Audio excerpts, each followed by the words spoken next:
आप हजारों सालों तक जीवित रह सकते हैं। अगर कोई आपसे यह प्रश्न पूछे तो शायद आपका उत्तर नहीं होगा, लेकिन हमारे धर्म ग्रंथों और पौराणिक कथाओं में कुछ ऐसे व्यक्तियों का उल्लेख मिलता है जो चिरंजीवी हैं।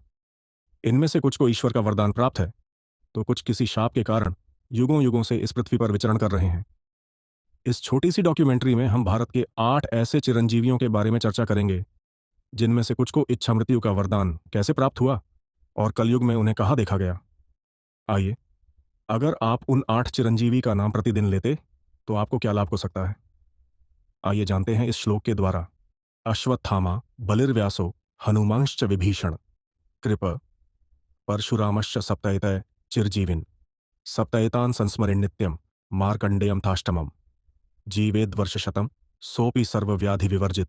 इन चिरंजीवियों के नाम का जाप करने से व्यक्ति निरोगी रहता है और एक 100 वर्ष से अधिक आयु प्राप्त करता है। इसमें सर्वप्रथम है राजा बलि, जिन्होंने तीनों लोकों पर विजय प्राप्त कर ली थी। इसका वर्णन कई धर्म ग्रंथों जैसे कि भगवद गीता और ऋग्वेद आदि ग्रंथों में मिलता है। जब राजा बलि ने अपनी अपार शक्ति से देवताओं को हराया तो सभी देवता भगवान विष्णु के पास सहायता के लिए पहुंचे। भगवान विष्णु ने वामन अवतार धारण कर राजा बलि से 3 पग भूमि का दान मांगा। भागवत गीता के 1.3.19 अध्याय में इसका उल्लेख इस प्रकार है। पंचदशम वामनकम कृत्वा गादध्वरम बले पदत्रयम याचमान प्रत्यादित सुस्त्रिपिष्टपम। 15वें अवतार में भगवान ने वामन का रूप धारण किया और महाराज बलि द्वारा आयोजित यज्ञ स्थल पर पहुंचे। यद्यपि वे हृदय से तीनों लोगों का राज्य पुनः प्राप्त करने के लिए तत्पर थे, फिर भी उन्होंने केवल 3 पग भूमि का दान मांगा। राजा बलि ने वचन के अनुसार दान तो दिया, लेकिन वामन अवतार ने तीनों लोगों को नाप लिया। इसके बाद भगवान विष्णु ने राजा बलि को पाताल लोक में रहने की आज्ञा दी और उन्हें चिरंजीवी होने का वरदान भी प्रदान किया। परशुराम जी की माता का नाम रेणुका और पिता एरशी जमदग्नि है। शुरुआत में माता पिता ने इनका नाम राम रखा था। परशु धारण करने के बाद ही राम परशुराम के नाम से विख्यात हुए। परशुराम जी का उल्लेख हमें महाभारत और रामायण में भी मिलता है। जब रामायण में राम धनुष तोड़ते हैं, उसके पश्चात परशुराम जी आते हैं। उनके रूप का वर्णन इस प्रकार है। इस जटा ससी बदनु सुहावा, रिसबस का छुक अरुण होई आवा, भ्रिकुटी कुटिल नयन रिसराते, सहज हूं चितवत मनहूं रिसाते, वृषभ कंधुर बाहु बिसाला, चारु जनेऊ माल मृग छाला, कटि मुनिब संतून दुई बांधे, धनु सर कर कुठारु कल कांधे। स्वयं का परिचय देते हुए कहते हैं, भुजबल भूमि भूप बिनु कीन्ही, विपुल बार महिदेवन दीन ही, सहस बाहु भुज छेद निहारा, परसु बिलोकु महीप को मारा। तथा द्वापर युग में भगवान श्री कृष्ण जब शिक्षा ग्रहण करने के बाद परशुराम जी से भेंट करने पहुंचे तो परशुराम जी ने उन्हें सुदर्शन चक्र दिया। महाभारत में उनका उल्लेख वन पर्व अध्याय 117 श्लोक 1 से 18 में मिलता है। परशुराम जी भीष्म, द्रोणाचार्य और कर्ण के गुरु थे। विष्णु के अवतार परशुराम जी सप्त चिरंजीवियों में से एक है, जिसका वरदान उन्हें शिवजी से मिला था, लेकिन भगवान परशुराम जी की पूजा नहीं आह्वान किया जाता है। इसके पीछे कारण यह है कि परशुराम जी की उग्रता, तेजस्व और ऊर्जा को सामान्य प्राणी संभाल नहीं पाएगा। ऐसे में उनकी पूजा साधारण मानव द्वारा नहीं की जाती। ऐसा माना जाता है कि वो महेंद्र पर्वत पर निवास करते हैं। चौथे चिरंजीवी है कृपाचार्य।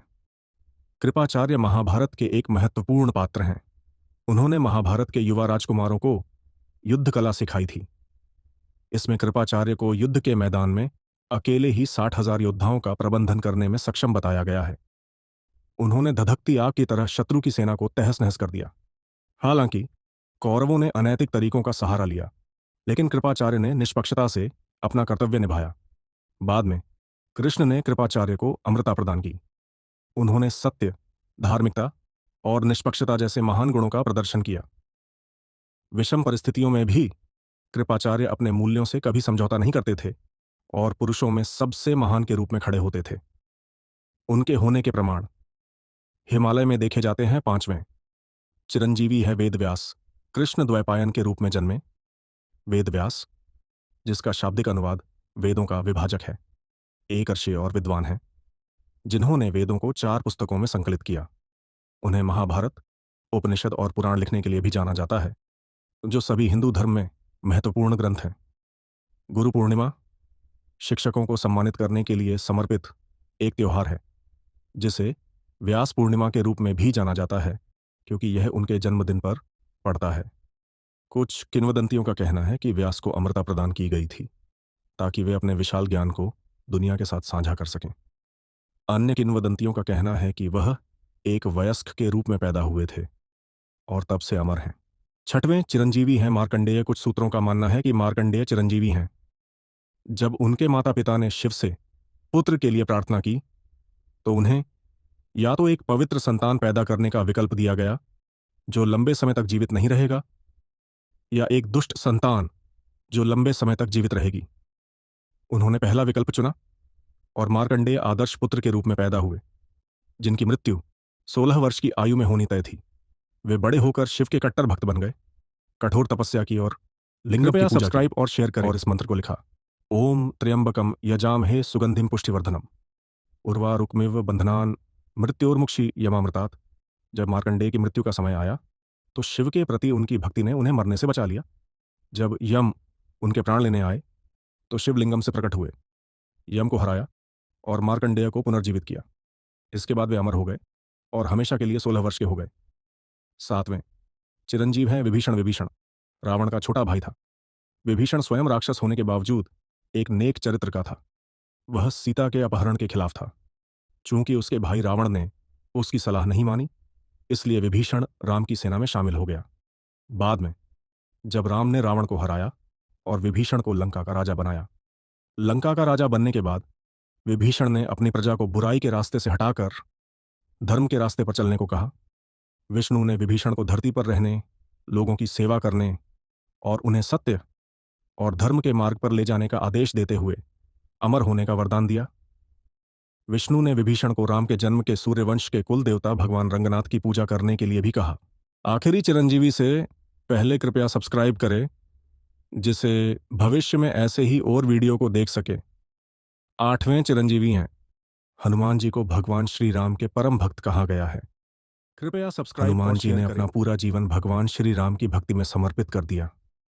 हनुमान जी के इस अमरता के वरदान के पीछे यह कहा जाता है कि वह इस सृष्टि के अंत तक रहेंगे। हनुमान जी के इस अमरता के वरदान के पीछे एक खास कथा है। हनुमान जी माता सीता को खोजते खोजते लंका के अशोक वाटिका पहुंचे। वहां उनकी भेंट माता सीता से हुई और उन्होंने भगवान राम की अंगूठी माता सीती को दिखाई और उन्हें विश्वास दिलाया कि जल्दी ही भगवान राम उन्हें लेने आएंगे। अंगूठी देख माता सीता को हनुमान जी पर विश्वास हुआ और हनुमान जी की बातें और प्रभु श्री राम के प्रति उनकी भक्ति से बहुत प्रसन्न हुई। माता सीता हनुमान जी को अपना चूड़ामणि और आशीष देते हुए कहा, अजर अमर गुण निधि सुत होहु करहूं बहुत रघुनायक छोहु करहूं मु कृपा प्रभु अस्सु निकाणा। निर्भर प्रेम मग्न हनुमाना कि तुम इस पृथ्वी पर सदा अजर अमर रहोगे और अपने भक्तों की संकट दूर कर उनकी रक्षा करोगे। कृपया सब्सक्राइब और शेयर करें